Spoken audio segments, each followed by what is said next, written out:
To the top, here I go, think I'm chosen to be the king of rock, think the people have spoken. I can hear the tick-tock of the clock, I'm in motion. So now I'm gonna pop, causing all this commotion. Yeah. And let's do some Diggers trivia segment. So we're going to do our weekly Mike's fun facts and trivia. For those of you who don't know, our buddy Mike sends in some fun facts about wrestling of old, and sometimes new, just depending, and he sends us in a trivia question, and we are doing a bit of a competition leading up to SummerSlam. As of right now, I believe the points are Brandon is in the lead with 2 points. Damn right I am. And I think it's Damon and Tony at 1.5 apiece, and then I'm pulling up the rear at 1 point as of right now. So I got to get caught up here because we're going to do something for the loser or the 3 losers. We're going to figure out what we're going to do here. But so we're going to cut to the video right now. We're going to watch it, and then we're going to see what we can do about the answer to the question. So here we go. In 1953, Capital Wrestling Corporation was born. It was founded by Jess McMahon, the grandfather of Vince McMahon, and Vince McMahon Sr., Vince's father. In 1963, they became the Worldwide Wrestling Federation, breaking away from the NWA following a dispute over the NWA World Championship between Lou Thesz and the original Nature Boy, Buddy Rogers.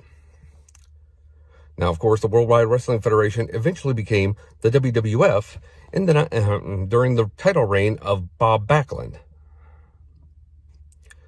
The WWF World Championship would be held by many great wrestlers.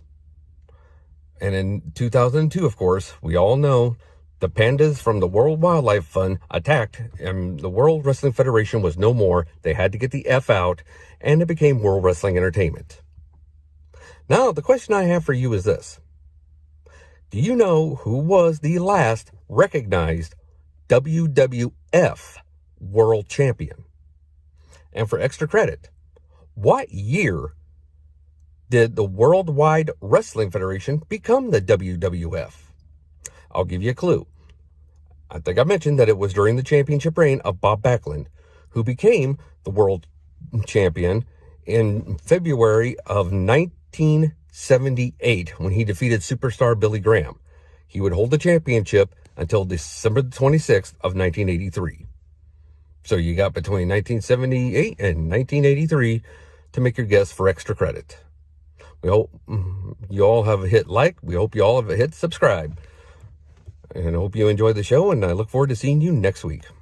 The question is, in 2002, the World Wildlife Fund, the panda guys attacked, and I guess they bought the WWF, and they couldn't use WWF. They had to change to WWE.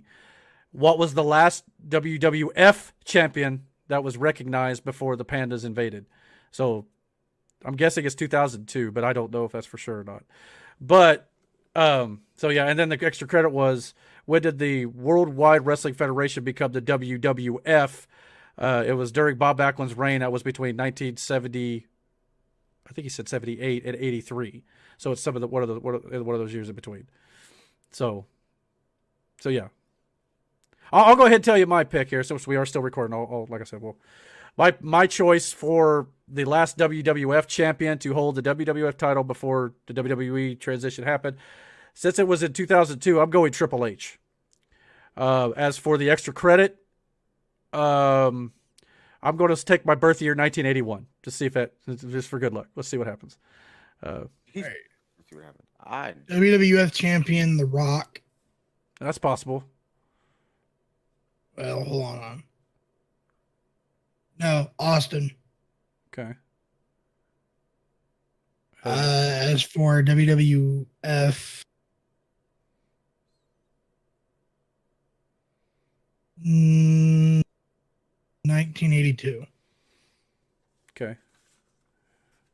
Predator Tony, you guys are up. 83. Okay. It's my birth year, and I'll go The Rock, I guess. And Backlund did leave late 83, I think, from what he said. So, Tony? I will go with 1982 because that is my birth year. And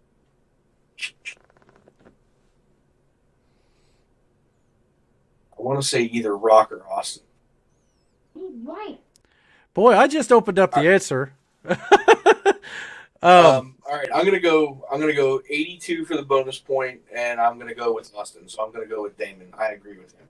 Okay. Well, I Yeah, this is interesting. His answer reads, the man who is recognized as the last WWF World Champion is none other than two-time WWE Hall of Famer, scumbag racist Hulk Hogan. None of us had that one. He for no good. Yeah, he goes on to say, he for no good reason other than Vince was an idiot, won the title from Triple H in April of 2002 at the Backlash event, because I believe Triple H won the title from Jericho at that event after his knee injury, I believe. On May 6, 2002, the evil Pandas forced the WWF to get the F out and become WWE. The WWF was no more after having been called such since March 1979, when they went from WWWF to just WWF. FYI, Vince came to his senses at the Judgment Day show in May, a month later, when thankfully the Orange Goblin dropped the title to The Undertaker. That checks out. Yeah, it does. Yeah, I remember now. Just looked it up after that. Damn. He was the last WWF champion and the first WWE champion. Who, Hogan? No, he wasn't the first WWE champion. Talk about Hogan. That would have been Taker. Yeah, Taker. Well, yeah, I guess Hogan might have been because he carried it through the transition, maybe. Yeah, he carried it through the transition. That's possible. But yeah, I was close. I said Triple H. He was the guy he lost the title to. So what was the bonus? What was the bonus year? Yeah. In 1979. Since March, when they went from WWF to WWE. So we all we all missed that part. So we all didn't get nothing this week. Par for the course for the Mike's Fun Facts and Trivia segment here. I'm telling him he said he thought this one was much easier. I mean, it was a little easier. I'm not gonna lie, but at least it's years that we kind of all semi remember.